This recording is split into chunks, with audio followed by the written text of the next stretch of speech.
Today is Saturday, February 20th, 2021. It is so good to be here with you guys today, reading a little bit more of Leviticus. My name is Bria Doan, and you are listening to Fit Jour.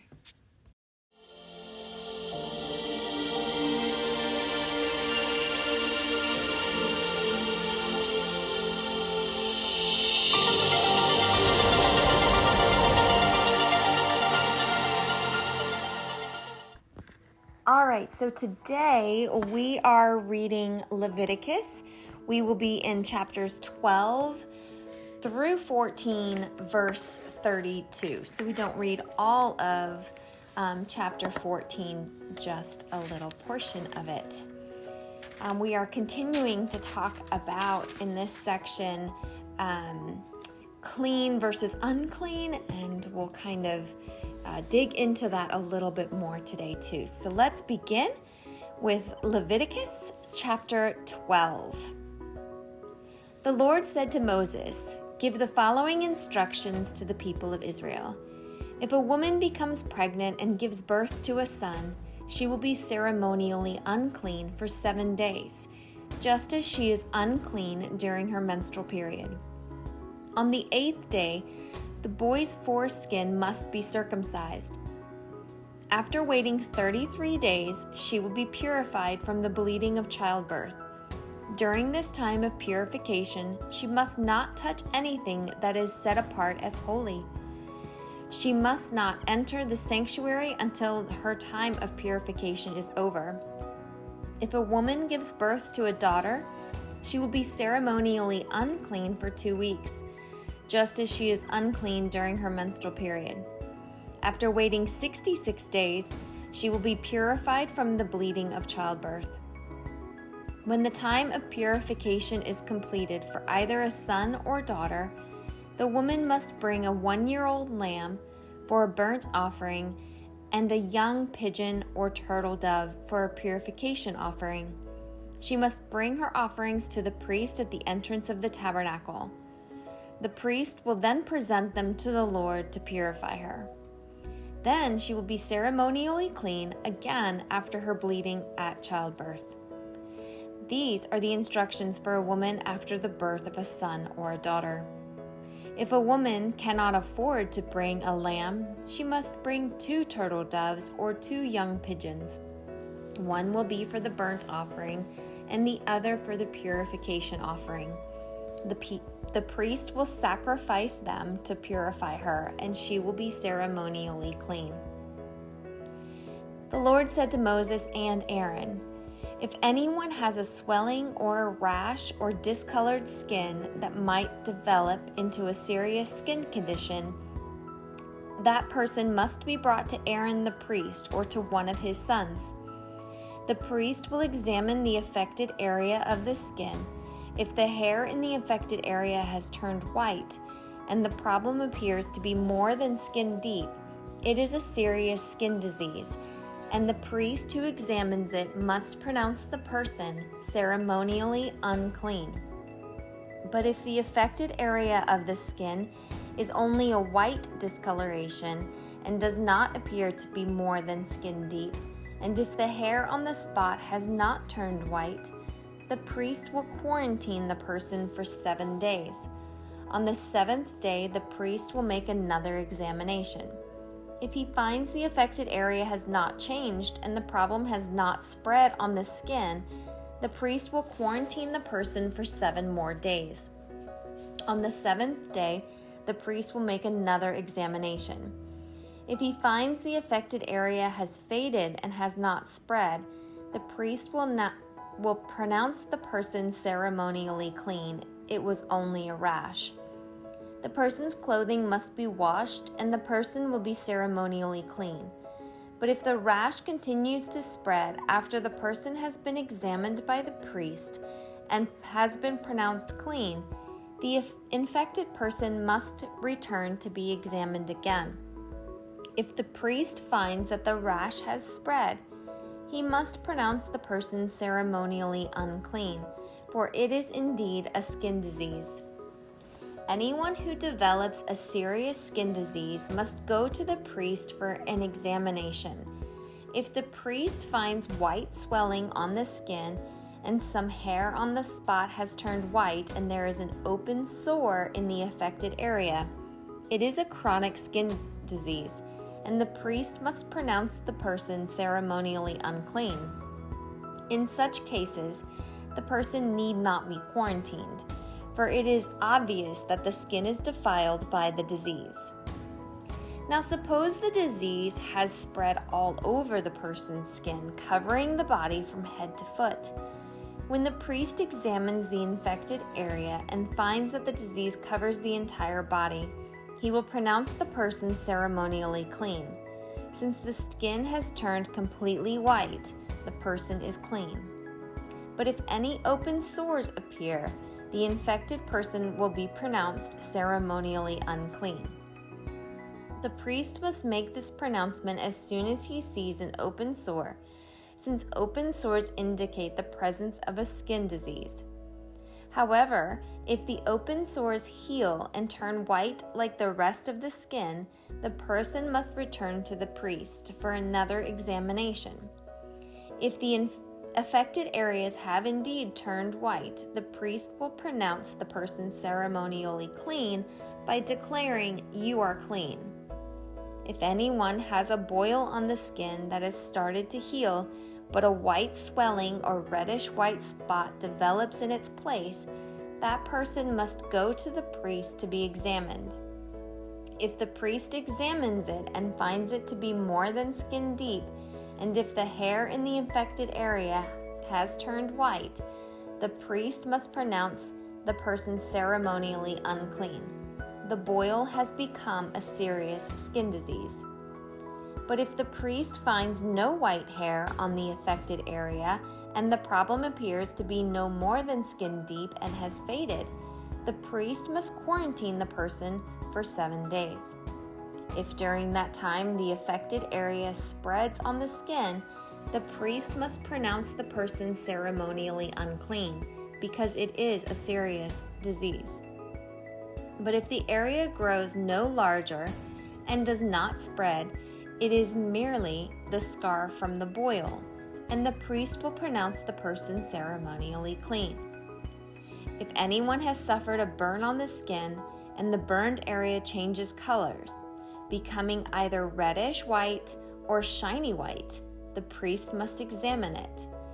If he finds that the hair in the affected area has turned white and the problem appears to be more than skin deep, a skin disease has broken out in the burn. The priest must then pronounce the person ceremonially unclean, for it is clearly a serious skin disease.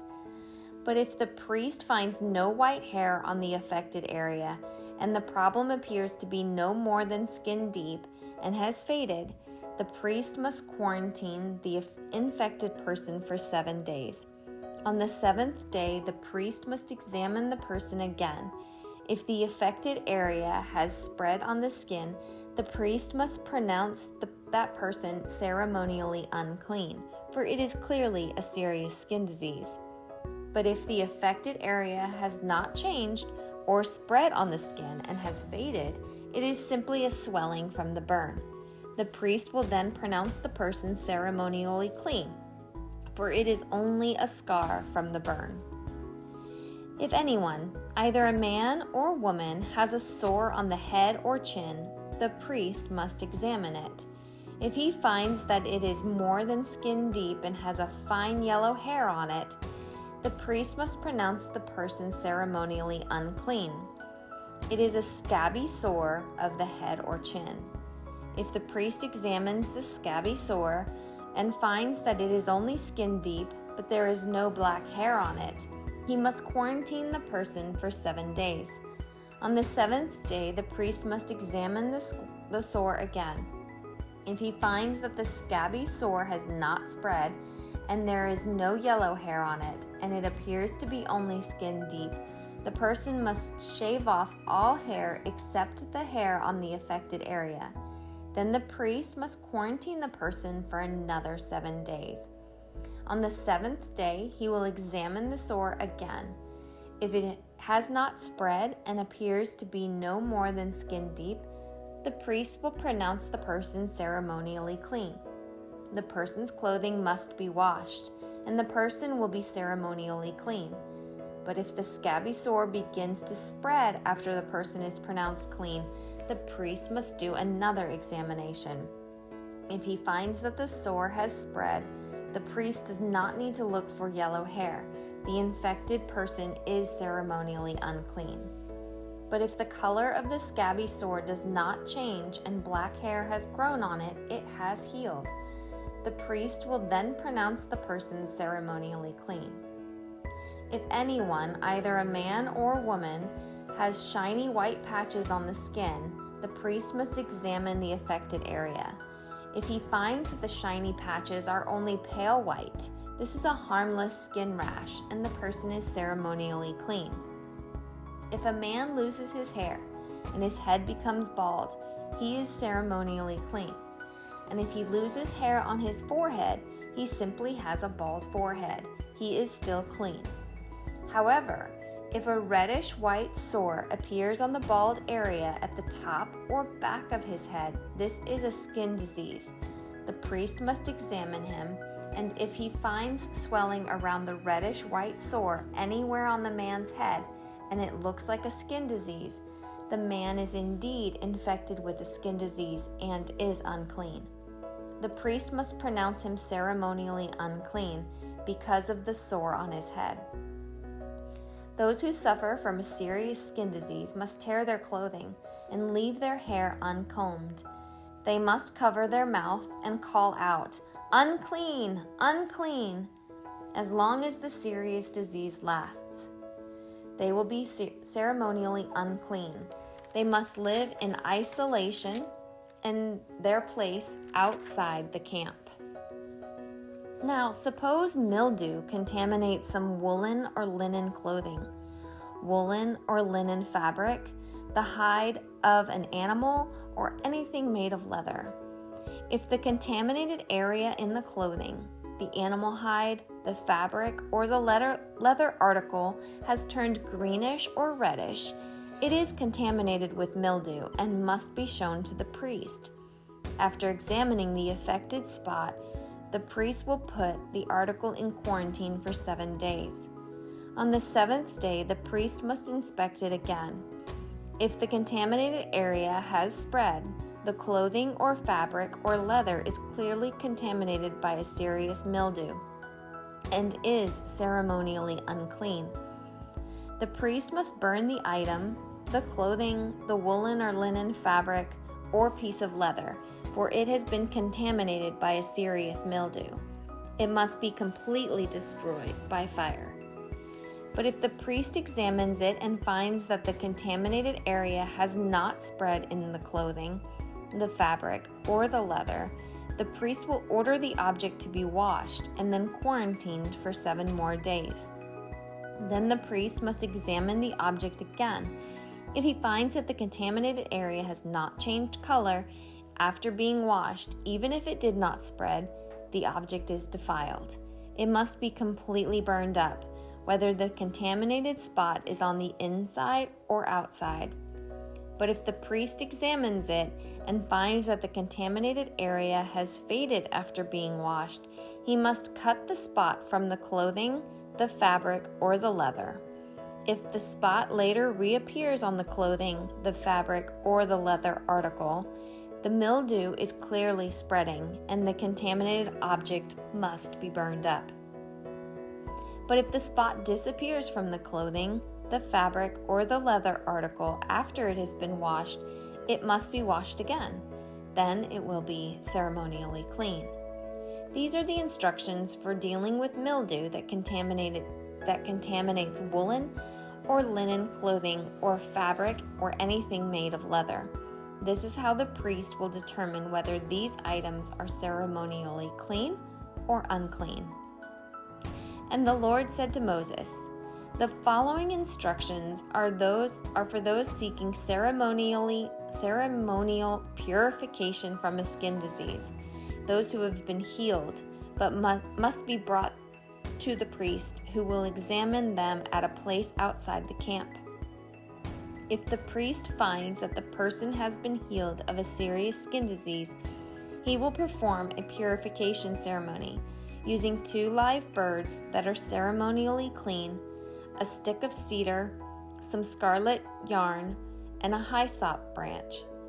The priest will order that 1 bird be slaughtered over a clay pot filled with fresh water. He will take the live bird, the cedar stick, the scarlet yarn, and the hyssop branch, and dip them into the blood of the bird that was slaughtered over the fresh water. The priest will then sprinkle the blood of the dead bird 7 times on the person being purified of the skin disease. When the priest has purified the person, he will release the live bird in the open field to fly away. The persons being purified must then wash their clothes, shave off all their hair, and bathe themselves in water. Then they will be ceremonially clean and may return to the camp. However, they must remain outside their tents for 7 days. On the 7th day, they must again shave all their hair from their heads, including the hair of their beard and eyebrows. They must also wash their clothes and bathe themselves in water. Then they will be ceremonially clean. On the 8th day, each person being purified must bring 2 male lambs and a 1-year-old female lamb with no defects, along with a grain offering of 6 quarts of choice flour moistened with olive oil and a cup of olive oil. Then the officiating priests will present that person for purification, along with the offerings, before the Lord at the entrance of the tabernacle. The priest will take one of the male lambs and the olive oil and present them as a guilt offering, lifting them up as a special offering before the Lord. He will then slaughter the male lamb in the sacred area where sin offerings and burnt offerings are slaughtered. As with the sin offering, the guilt offering belongs to the priest. It is a most holy offering. The priest will then take some of the blood of the guilt offering and apply it to the lobe of the right ear, the thumb of the right hand, and the big toe of the right foot of the person being purified. Then the priest will pour some of the olive oil into the palm of his own left hand. He will dip his right finger into the oil in his palm and sprinkle some of it with his finger 7 times before the Lord. The priest will then apply some of the oil in his palm over the blood of the guilt offering that is on the lobe of the right ear, the thumb of the right hand, and the big toe of the right foot of the person being purified.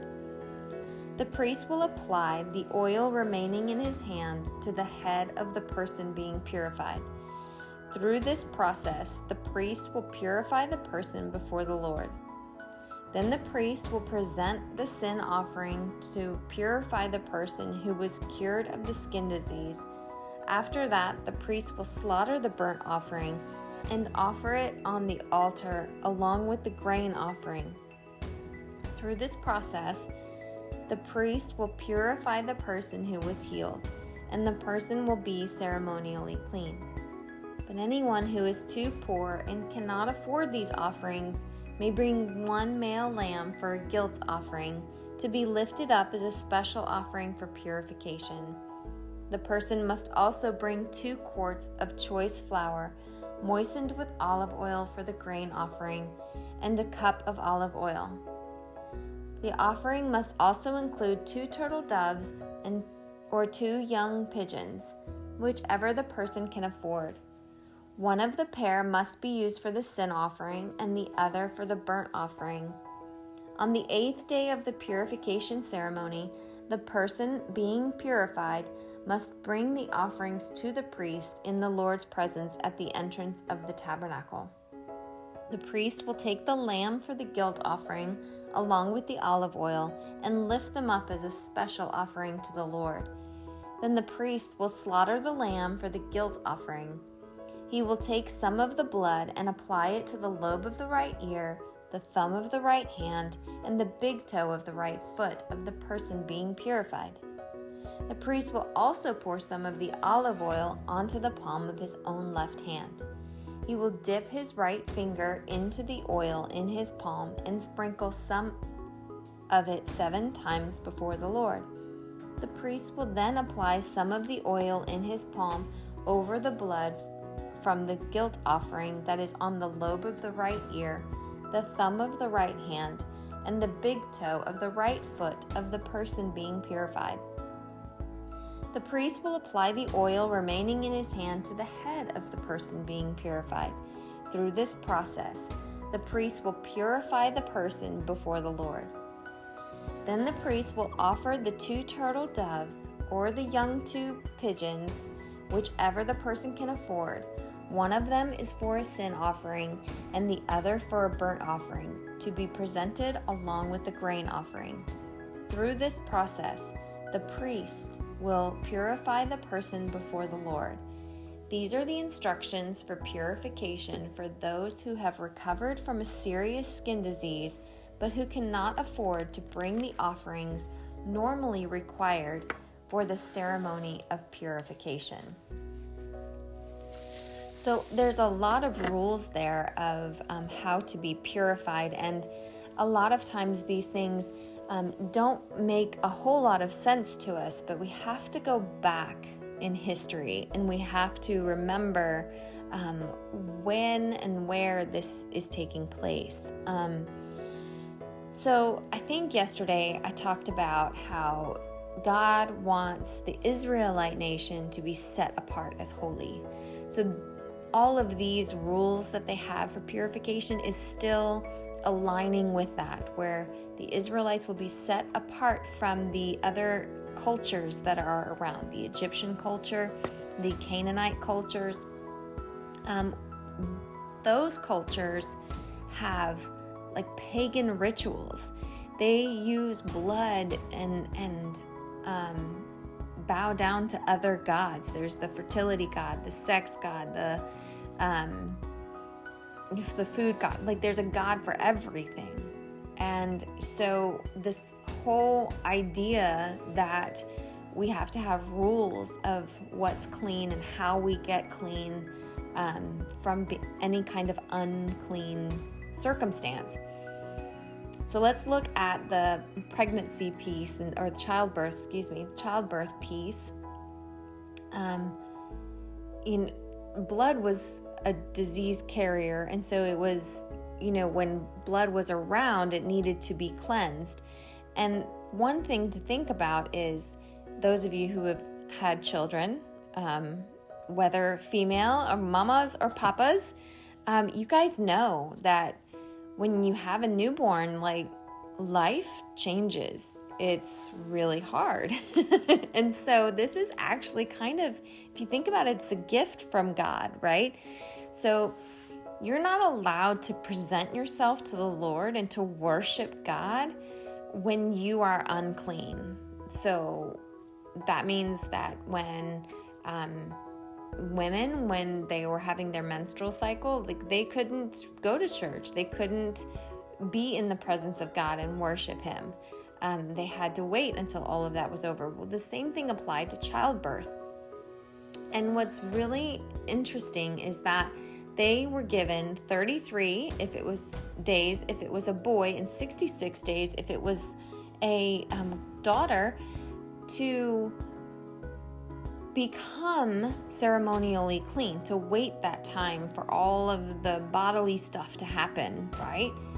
But in those 33 days or those 66 days, it was almost like a reprieve. So that's why I say it was almost a gift from God. Like, God is saying, listen, I want you to be clean when you come to me, and I'm going to let you kind of off the hook because your life is about to go haywire because you're about to have a baby in that house of yours. And so you're going to need some time to figure that out.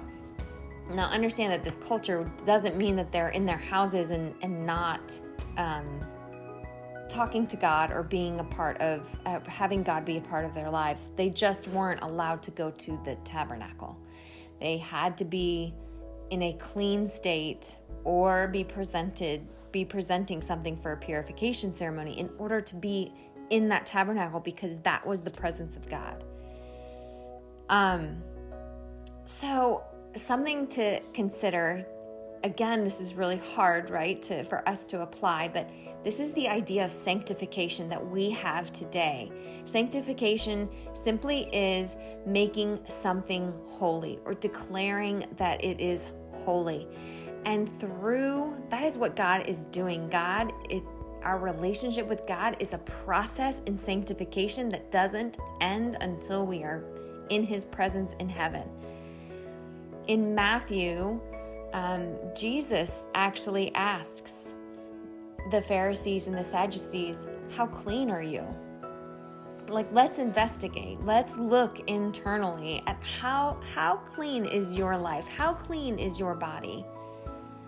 So I'm going to turn that to you and ask, how clean is your life? How clean is your heart? How clean is your mind? And I don't mean diseases and things like that.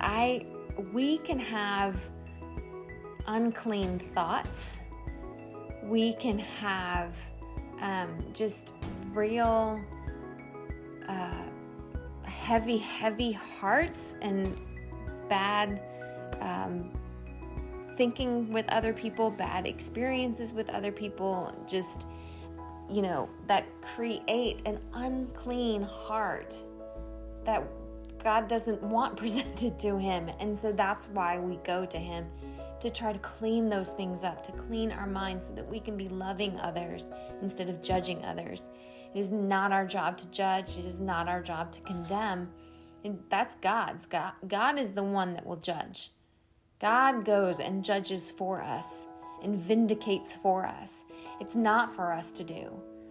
So when we seek revenge, when we have jealousy towards other people and we want what they have, we envy them, that is having an unclean spirit.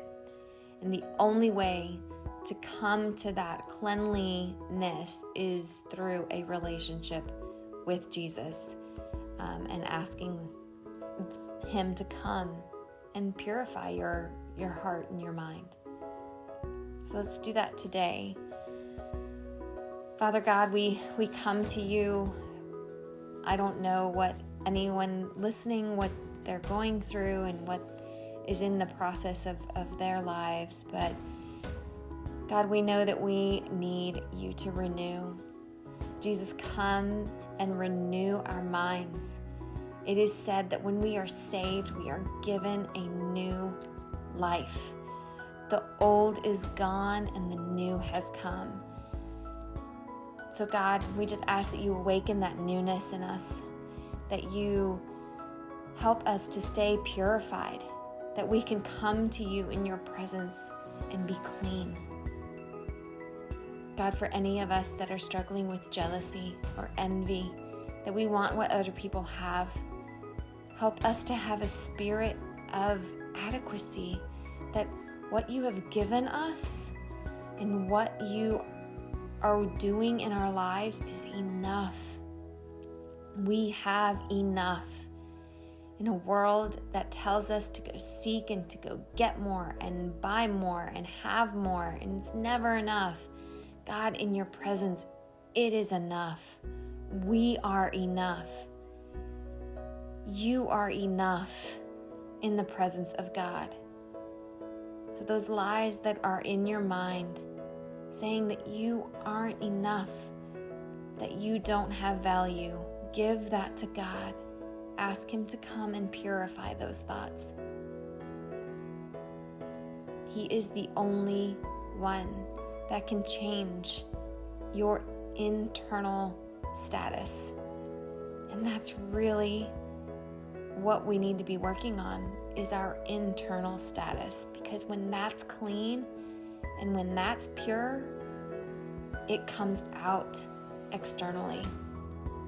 So God, work inside us so that we may come and be pure and wonderful to people. Thank you so much for your word today. Thank you for loving us. In your name we pray. Amen. Thank you so much for watching today. If you enjoyed today's video, be sure and hit the like button down below. And if you hit the subscribe button, you'll receive notifications of future content. Don't miss out on the rest of the Chronological Bible in the year 2021. We've got this. May you be blessed today and every day.